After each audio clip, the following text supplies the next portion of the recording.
Hi everybody, welcome back to the Evermore YouTube channel. It's Chris back with the Morning Magpie. It's just another brief news roundup of what's going on with Newcastle United in the news this week.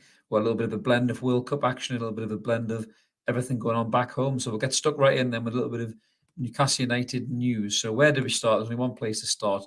The Geordie Lions roaring into the last 16. So yes, our Geordie Lions, Kieran Trippier, Callum Wilson and Nick Pope are all going to be roaring into the last 16 to play Senegal at the weekend. After England qualified quite easily by dusting off Wales.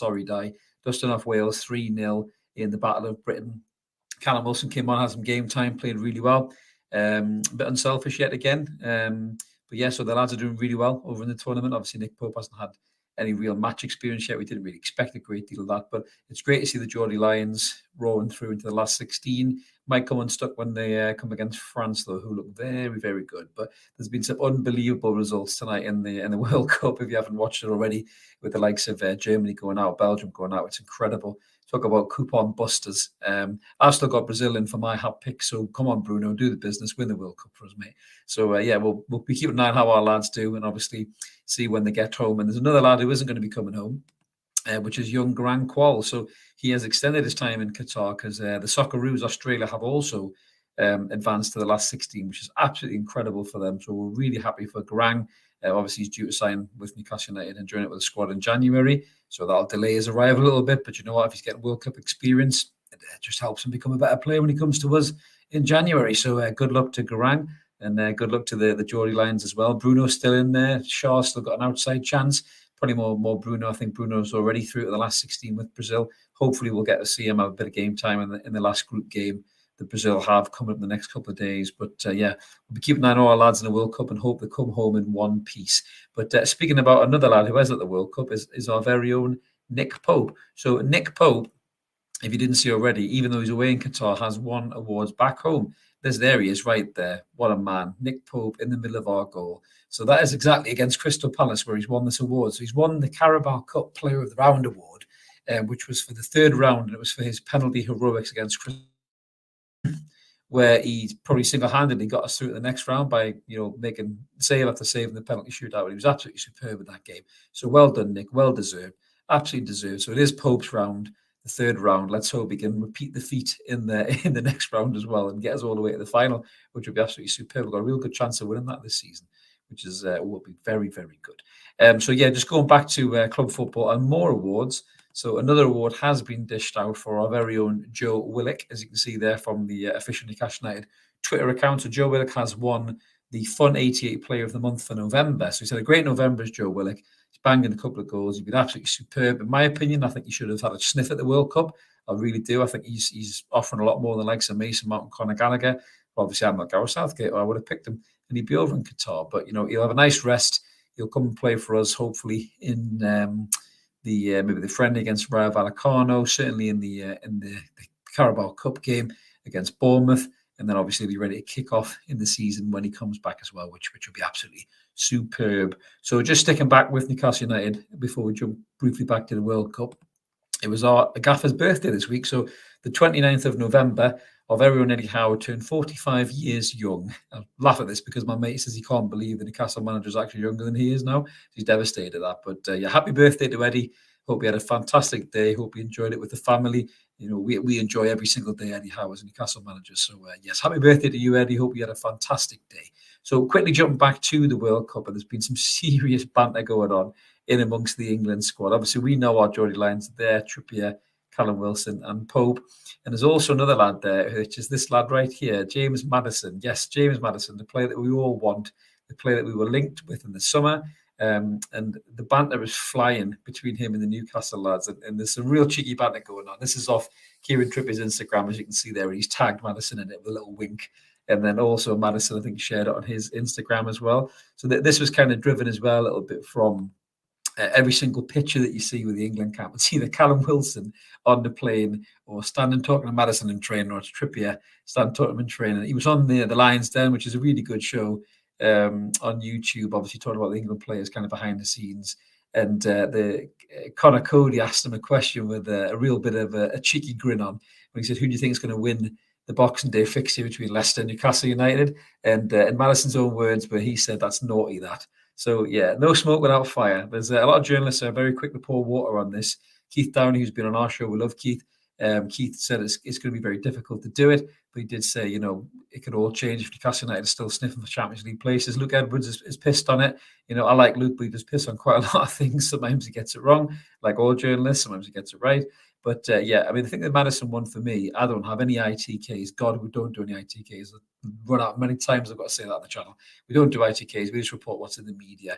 But there's just something about this Maddison deal really, really smells like it's on for me. It really does.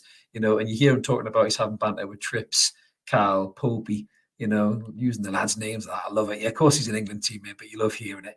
And then he said a little bit of speculation and he kind of, a little cheeky smile, and he moved on from there. I think James Maddison really does want to play for us. And Keith Downey's own words, he spoke to Newcastle Fan TV and he said he wants to sign for a Champions League club. We might be a Champions League club come the end of this season. So Maddison's no mug. And he might very well be looking to do that. So I just realized I didn't change the tag there. Matters, banter, and speculation. So yes, obviously we'd love James Maddison at Newcastle United. Let us know what you guys think in the comments below. I think every single person wants Maddison at the club because he's just absolutely amazing, to be fair. So moving on to the next category, which I suppose talking about the sponsors before that Joe Willock won the award for. It does bring up a very interesting quandary. So obviously there's loads of stories going around. I think it is official. I think it is that Newcastle United have severed the contract with Fun88 early, the sponsor. Now this was one of the Ashley deals that was done, and there's loads of speculation that apparently there's a new commercial deal in the offing for the start of next season, which is a huge commercial deal. They're talking about £25 million a year. Just to put that in a context, the Fun88 deal was £6.5 million a year. So pathetic, really, paltry. We signed a deal with Noon for the sleeve sponsors, and I think they were £7 or £8 million a year. So they were better than actual shirt sponsors. So yeah, for me, this is a great bit of business by the new commercial team. But also the interesting part is, we spoke about this on our Cost of Football pod for Evermore this Wednesday. Great show that if you haven't checked it out. Very interesting topics. Mark smashed it with his research. Very interesting data. But the stories are that we're not very happy with Castore, and we might be entering into a commercial deal with that. Now, anyone who's bought Castore stuff or looked at the Castore stuff, it's not great material. We talked about this, the cost they want for it. They want 65, 70 quid a shirt, 95 quid for training jackets. The badges aren't like this, as you can see here. This is the old Adidas style, Kevin Keegan style jumper, proper embossed badges, strong stuff. I've had this jumper for years, and yes, it's a little bit weather worn, but it's still in really good nick. You won't get out with a Castore jumper. The moths will be chewing away on that thing in about 7 or 8 months. So for me, yeah, I think we need to get out of that deal. I think Darren Eames is looking to get out of that deal. So yeah, for me, I just think that we really have to look at this commercially, and I think Newcastle United are doing that with this fantastic commercial team that we've got behind the scenes. And I wouldn't be surprised to see the end of Castore very, very soon. But obviously, it's a very delicate situation. I have to talk about that in contract negotiations. And that's way beyond any of us normal fans in the business world and everything else. So let them crack on with it. Let's hope. I'd love an Adidas kit back. Let us know what you guys think in the comments below. I love the Adidas kits. If we can get one of them back, or a Nike kit or something, it'd be absolutely amazing. So yeah, let's just keep an eye on that, and we'll make sure we jump on and do an episode if we do find anything out about that. So going back to some of the things going on in the World Cup, the Toon kids, they hit the Saudi Falcons for 6. So we did have a friendly against the Saudi White Falcons, where one of the Saudi Arabian teams, where our young lads played against them, battered them 6-0. We had a hat trick for is it Michael Adwini? He got a hat trick, and then we had strikes from Sean Mavadidi, James Miley, and Kyle Crossley as well. So brilliant to see the young lads smashing them in. The young lads seem to have really kicked up a level since all the changes have happened with the club. And it's really great to see. It really is, because we were quite worried about obviously that future of the club, really, in terms of what was going to happen to the future of the club. There's been loads of signings in terms of the development squad and everything else as well. So obviously it's really good to see that the club is investing in youth and looking to obviously improve the facilities behind the scene. I think Dan Ashworth's had a lot to do with that as well. So for me, I think I'm buzzing for that. Really, it's great to see them getting results like that as well, which is absolutely class.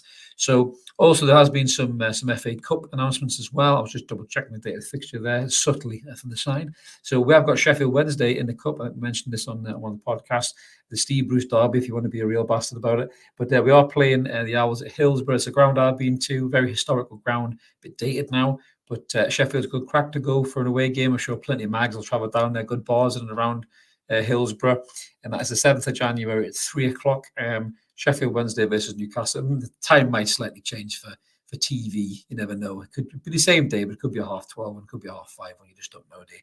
But yeah, so we've got them in the cup and we've got to fancy our chances there, which would be pretty good as well. So there is something else that's happened as well with regards to our owners. Now, this is quite big news, this. So the news is that PIF have secured possibly the biggest loan in football, which is 14 billion. So it's been secured by obviously our owners, and there is the main man right there. In terms of our chairman from the PIF. So what does this deal mean? So me and Mark were talking about this before we come to Morning Magpie. So people are thinking that we're buying players, and we're doing this, and we're doing that, it's a new stadium, whatever. I don't necessarily think it's for Newcastle United. So the story goes that PIF have took this loan out to secure other business ventures, so they're not as heavily reliant on oil. And so they're looking to fund these mega projects around the world. So that's why they've done the 14 billion loan. So I'm not sure how much that Newcastle United will see, to be fair. But you know what other football fans are like. There'll be speculation, and there'll be salt and shithousery and everything else going on amongst these salty, miserable fans out there that are just livid that we're rich, even though they want all of their clothes to be bought by rich Saudi Arabians and Qataris. Now, funny that, isn't it? Pot kettle black. So moving on to some other information as well in terms of what's circling in the news. If you didn't know today, Shearer's best is 20 years old. When I say Shearer's best, every Newcastle fan should know exactly what I'm talking about. I'm talking about this thunder bastard strike against Everton. This is what Shearer claims to be his best goal. Unbelievable goal. I think the net's still rippling after all these years. So this day today, the 1st of December, 20 years ago, Alan Shearer howked this into the Gallagher, nearly took the bloody roof of the net off. Unbelievable goal, headed down by Shearer, volleyed to get us the win in the game, and an absolutely unbelievable strike by Alan Shearer. So great memories there, going back to a bygone era when Shearer was pulling us out the shit left, right, and centre. So I'm so glad that I got to enjoy him at his best. What a player! What a player!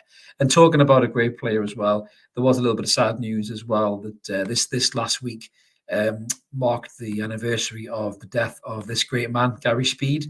So it's been 11 years, if you can believe it, since we tragically lost Gary Speed. And obviously Newcastle United, as well as Leeds, Bolton Wanderers, Sheffield United, certainly Wales as well, Everton. We all mourned the loss of this fantastic player, this fantastic man that he represented our club so well as obviously player and manager. So, our thoughts are with Gary and his family and everybody, who's feeling that effect of losing this great man 11 years on. And it goes without saying, if you are struggling, if you have any problems, just reach out and talk to someone. There's always somebody willing to listen. Even just drop somebody a comment. God, drop us a comment if you want, if you're feeling low, and if we can help you out in any way, we will. So that's us wrapped up then for the Morning Magpie news round. I hope you enjoyed that, guys. This is the kind of thing that you do enjoy. Just these, news shows. We like doing these. Make sure you smash that button. Come and join us. We're on about 2,078 subscribers now. So we're growing and growing every day. We're trying to get to 2,100 for the next milestone, which would be awesome. You could really help us get there. And remember, like this video, it really helps push the channel. And we're going to be back with some new content soon. I will be here for a couple of days. My day job calls, I've got to shoot off. So I won't be here for what's going on Monday and for Evermore next Wednesday. But the lads will be. So make sure you stay tuned to the channel. Check it out. We've got loads of content on here, all free. We don't charge anybody. Very difficult times at the moment. And we don't want to charge anybody for just watching a bunch of Newcastle fans talk about the club that we love.